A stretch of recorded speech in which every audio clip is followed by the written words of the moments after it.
Welcome back to day 11 of the 30-day financial education challenge.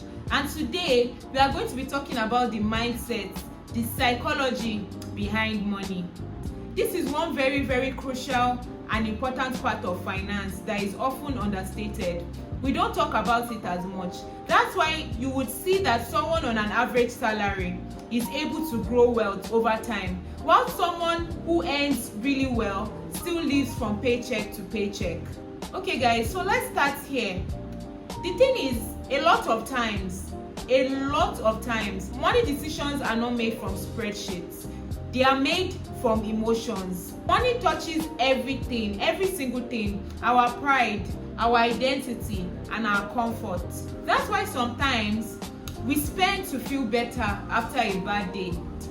Things that we didn't necessarily budget for, we didn't necessarily plan for, we buy them. We buy things on a whim, or we change our phones, we upgrade our phones when we don't necessarily need to.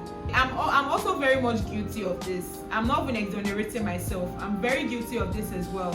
I know that sometimes after having a bad day, I feel like I need to reward myself. I need to make myself feel better. I need to give myself some sort of comfort for having a bad day. Spending wisely has less to do with how smart you are, how shrewd you are. It has more to do with how you behave. So if you've ever felt bad or felt guilty about impulse buying or retail therapy, just know that it's not necessarily that you are bad with money.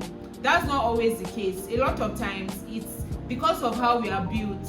We are built to respond to money emotionally. So the key here is learning how to manage and control our emotions. We all have our money story. Our relationship with money didn't start when we got our first paycheck. Actually, it goes back in time to our childhood, our environment, and what we saw growing up.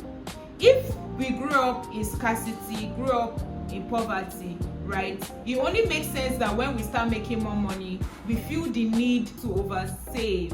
We want to oversave money. And conversely, if we grow up in abundance, if we grow up never really having to worry about money, right, there's every tendency as well that one would overspend, one would just buy stuff for the sake of buying it and not necessarily have a financial plan. Overall, I think the most important thing here is finding the right balance. And this brings me to my next point.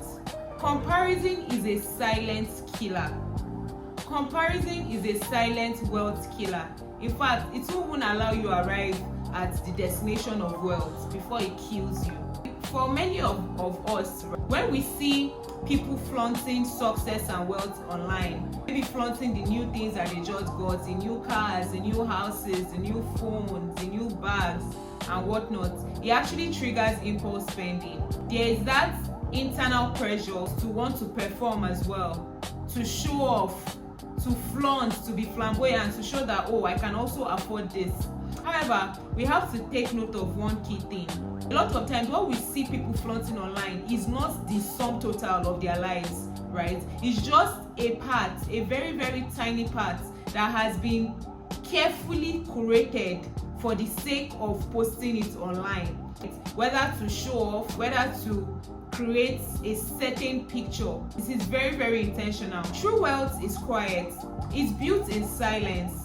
So focus on long-term peace and not social media flex. Here is the last point. Patience builds power. Money rewards those who play the long game. So instead of chasing quick wins, instead of chasing immediate gratification, focus on building consistency.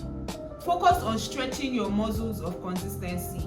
Building sustainable wealth is behavior over brilliance. It doesn't necessarily have to do with how cerebral or how intelligent you are. It has more to do with your emotions and how emotionally stable you are. So guys, this brings me to the end of my video. Thank you so much for watching. I'll see you in the next one. Bye.